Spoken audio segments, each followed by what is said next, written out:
joining us on this video demonstration of how to make a fruit salad. Now the fruit salad is one of the first things that you'll make here at school, simply because we want to try and work on your knife techniques, and that's the main goal of today's lesson, is looking at how to use one of these as safely as possible. And to do that, we'll discuss these in more detail later. There are two main cutting techniques. First of all, we have the bridge technique, which I'll show and demonstrate later on, and we also have something called the claw technique. Now when you come into your lesson, obviously first thing you're going to do is put your bags under your desks or in the cubby holes provided, but obviously there's a couple of things we need to do first, and the first is obviously going to be to wash our hands. We always make sure when we enter this room, first thing we do is give our hands a good wash and get them nice and clean, ready for preparing food.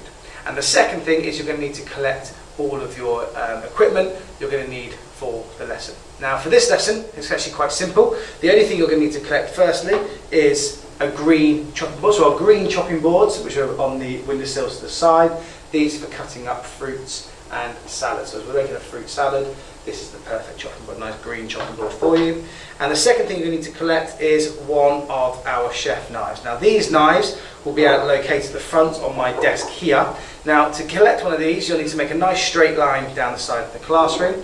I'll hand each of you one knife, and we'll make sure we carry our knives, like we discussed in class, in one hand, knife down by our side, and we walk nice and slowly and sensibly to our table. So, once we've got that, let's get started. So the first thing we're actually going to chop today is going to be our apple. So place your apple obviously on your chopping board so it's nice and sturdy. Now the first technique I'm going to do is something called the bridge technique. And that's basically what we do is we make a bridge shape with our hand. If I put that on so this camera can see here, I'm just going to make a bridge with my hand. So effectively the knife goes under the bridge and we can make a chopping action like so. Now the bridge technique is perfect for when we just want to cut something in half. It's probably the best technique to use for that. So a little tip for you when we do the bridge technique is if I do it sideways, so again you can see, the knife goes on first and then our hand bridges over the top. Okay, so again I'll show you, knife goes on first, bridge over the top. Now it is really important we get these cutting techniques correctly. The knives that we are going to use in school are professional quality chef knives, so they are extremely sharp. Okay, so it's really, really important that if we're a bit nervous or about using knives, maybe practice at home before the lesson, obviously with adult supervision. Please don't do this by yourself. Make sure you have adult supervision at home and you can practice these techniques prior to the lesson. So first of all, I'm going to cut my apple in half. So I said knife goes on first, bridge over the top, and to use the knife I'm going to push forwards and down at the same time. Don't just try and press downwards, that's not going to do anything. So what you're going to want to do is push forwards and down at the same time. Get almost this pushing and slicing motion like so, forwards and down. Okay, so knife on top, bridge over the top, I'm going to push forwards and down. As you can see, that's sliced nicely. I'm then going to cut it in half again. So I'm just going to place that there. Knife on top, bridge technique, forwards and down. Slice it in half again, bridge technique, forwards and down. I'm just going to keep those slices there. Do it again for myself, just here, forwards and down. And each time the knife goes on first, forwards and down. Knife goes on, forwards and down.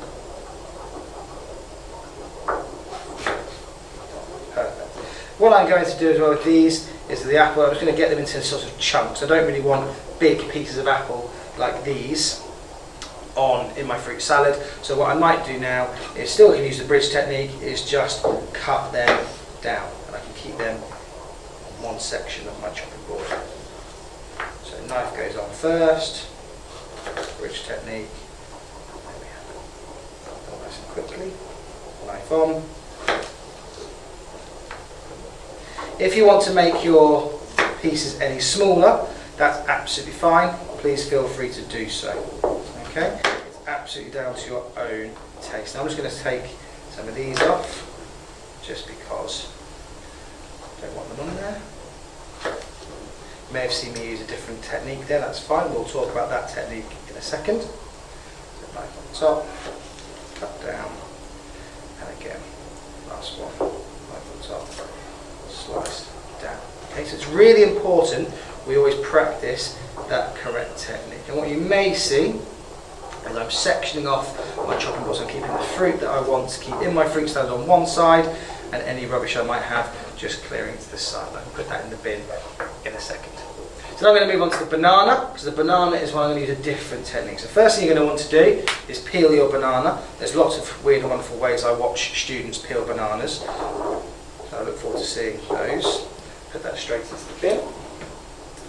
So, with the banana now, we're going to look at a different technique, and that's called the claw technique. Now what I would say before we do that is a banana is quite long, so it's quite difficult to be able to do it. So what I'm going to do first is I'm actually going to cut my banana in half with that bridge technique. Okay? Then we're going to look at the claw technique. So we've looked at the bridge, now we're going to look at the claw. Now with the claw technique, this is all about keeping your fingers, or your thumb mainly, as far away from the blade as you possibly can. So from this camera what you're going to see is I'm right-handed, so the knife is on the right-hand side of the fruit I'm going to cut. My thumb here is going to be at the back, so it's as far away from that fruit as it can possibly be. Okay, I don't want to put my thumb on here because then it's close. I want to put my thumb as far away. What I then do, if I do it from sideways on, here, I then curl my fingertips round and underneath, so I make my knuckles nice and flat, and the side of the knife can then sit and rest on there. My fingertips tucked away, and hopefully, if I can see that there, you'll be able to see that my fingertips cannot get cut. Okay, so from here, my fingertips cannot get cut because they're tucked underneath, curled under like so. But the important thing we want to see is that thumb is as far away, the opposite end of whatever you're cutting, as the knife. So I'm going to make that claw, and I'm now with my banana just going to make slices. And all I'm doing, my thumb stays at the back of the banana, or whatever you're cutting, and your fingertips slide along the top. Okay? So my thumb stayed perfectly where it was, and if I show you just without cutting anything, here, my thumb stayed exactly where it was, my fingertips slid along the top of what it was, enabling me to cut along. So let's do it again with this one. My thumb at the back, fingertips curled over the claw, and I slice. Okay, and again, taking my time, it's a forward and downward slicing motion, like so. Just clear my knife.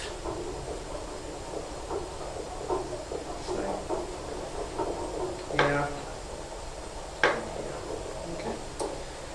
That's my banana. Next, we go for the orange. I'm going to peel my orange, so use my claw technique to get into the skin. I don't want to use my teeth because I know there's going to be other people eating my fruit salad, so you wouldn't want a chef in a kitchen to put their teeth in it like you might do if you were at home eating an orange by yourself, because that's their saliva, your saliva on your fruit. So if you can get into the orange just using your fingers, please do. If not, you can just use the knife, the bridge or the claw technique, just to open that up. And obviously oranges are nice and easy. They should hopefully peel into pieces. And again, I'm not going to have huge chunks. So what you might want to do is just with the bridge technique, like I said, they're nice and sharp, just cut like so. Okay? Each piece, knife on, bridge. Now if you've got really, really small bits of orange, you might choose not to cut them in half. And the beauty is, because it's a really sharp knife, we're not squashing the fruit, and then obviously the orange is going to start splatting out everywhere. It's nice and sharp, and I'm doing the right forward and downward motion. We're able to keep that orange intact rather than squashing it, which is important. So again, goes down.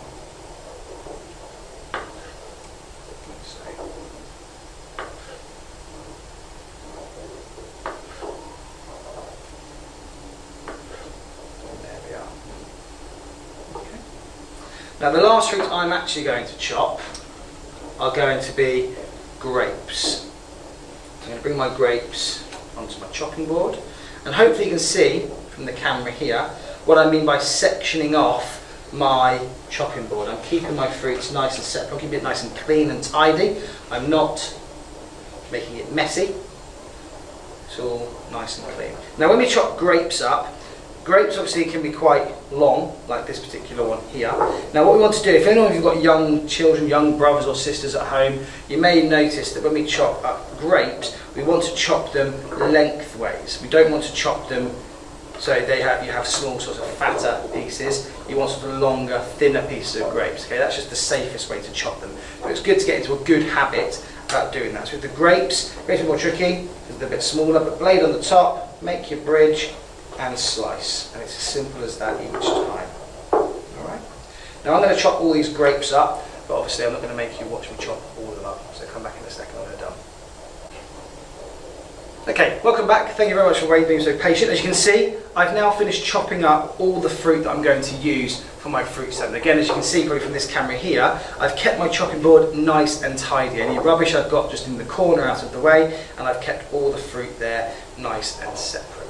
Now, before we can start making this look like a fruit salad and putting it together, there's something we need to do. Now, you may have noticed from your ingredients list, I asked you to bring in either a lemon or a lime or some lemon juice, lime juice, either one. Don't need all of it, just one of them is absolutely fine. Now the reason we needed a lemon is not because we're going to put lemon into our fruit salad, that's a bit bitter and not many people might like that. My daughter, however, loves lemons and she would eat them like an apple, but most people wouldn't like that. So the lemon isn't to put in our fruit salad. The lemon, in fact, is to help stop something called enzymatic browning, and that's a key word. And I'll put that here somewhere for you to see. So the word enzymatic browning. Now that's essentially, when you chop an apple or a banana and you leave it on the side for a while, you might notice that the fruit starts to go brown, and that's what we call enzymatic browning. Now there are a few things we can do to stop enzymatic browning happening. So for example, if you cook apples, like an apple pie, you'll notice the apples don't go brown anymore, they stay the colour in which we want them to be. But obviously it's a fruit salad, so we're not going to cook it today. So another thing you can actually do is by raising the acidity. And lemon and limes have a higher acidity than what things like bananas, apples and grapes have. So what we're actually going to do, whilst it's on your chopping board like this, is you're going to get your knife, I'm going to go your bridge technique, get your lemon or your lime, cut it in half, we just need half of it, we don't need the other half. And all you're going to do, now you don't have to soak your fruit, because you don't want your fruit salad to taste of lemon. You just want to drizzle lemon juice over the fruit that's likely to go brown. So in my case, it's going to be the bananas, the apples, and the grapes. So I'm just going to literally, with my, not going to squeeze very tightly, I'm just going to squeeze that. And you can hopefully see from this camera at the side, just to put a little bit of lemon juice over the top of that fruit. And I'm trying my best not to use too much. I don't want to squeeze too hard. I just want to drizzle that over. You can give it a little rummage around, so make sure you get the lemon on every piece. With the bananas, I'm just going to give it a little bit of a rummage, the grapes. So you can see now that I've covered it. The oranges, obviously they're acidic as well, not as acidic as the lemon juice, but they will be fine, they won't necessarily need it like that. Okay, so it's really important that we put some lemon juice or lime juice on our fruit, so when you take it home and hopefully have it in the evening, the fruit still looks nice and fresh, rather than being brown. So the lemon juice, the acidic in the lemon juice, the lime juice, is to stop that enzymatic browning.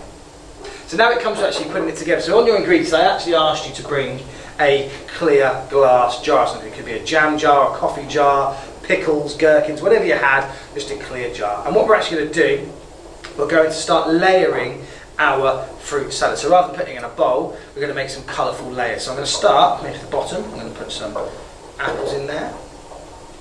And you can do multiple layers, you can do one layer of each fruit if you want, you can do multiple layers to get that nice and flat. I might put some orange in there, get another layer of orange. You can see they're starting to layer that up.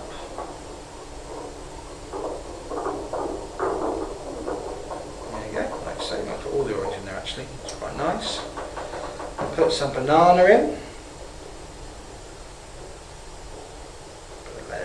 In there. Because I put the lemon juice on now, it's a little bit slider, hard to pick up. There you go, scatter that in, try and part it as it goes in. Okay. Now I've actually bought in some blueberries, and just to make it a bit more colourful. You can do the same, it's fine. But obviously blueberries are very small, you don't need to cut blueberries up because it'll just make a mess. The blueberries are really tiny, so you just put some blueberries in there for some colour. But things like fruits like strawberries will look really nice. Obviously the red of the strawberries, depending on the time of the year that you're going to try and make this. Raspberries, blueberries, all those sort of things also look really, really nice. There we go. I'm going to do 2 layers of those. Get some grapes in there as well. Some grapes on the top. And I'll finish off maybe with a bit more blueberries. Now my son and daughter love grapes and blueberries, it's their favourite. I'm forever going to the supermarket to buy blueberries for them. My son would eat as many as you'd give him. He'd eat hundreds of the stuff. So. And there you have it. So there, get that out of the way.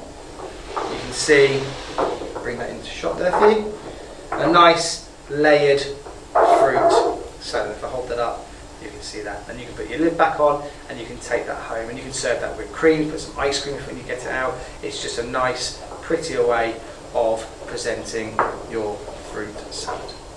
Now, as you saw on your ingredients list, I have asked you definitely to bring in a banana, an apple and an orange, and I'm leaving up 2 fruits for you to bring in whatever you may like, okay? If you want some blueberries, that could be like an added extra one, but I would like you to bring in 2 fruits which you and your family would think you'd like to eat. I don't want to dictate all the fruit you bring in, because if I say raspberries, for example, some of your family might not like raspberries, all right? But what I would ask you to do is try and avoid, when you make this in school, when you make it at home, be as creative as you like. But when you do this at school and you're going to bring your ingredients in here, if you could try and avoid things like pineapples, mangoes, watermelons. Firstly, they're really big, but secondly, they take a really long time to cut. And as we're just practicing our knife skills, starting for pineapple, watermelon, mango might not be the way forward. But things like kiwis as well, they're great. Bring those in. But as I say, be as creative as you wish and as colourful as you can make it. Thank you very much for watching, and we look forward to seeing you in lesson and seeing what creations you come up with.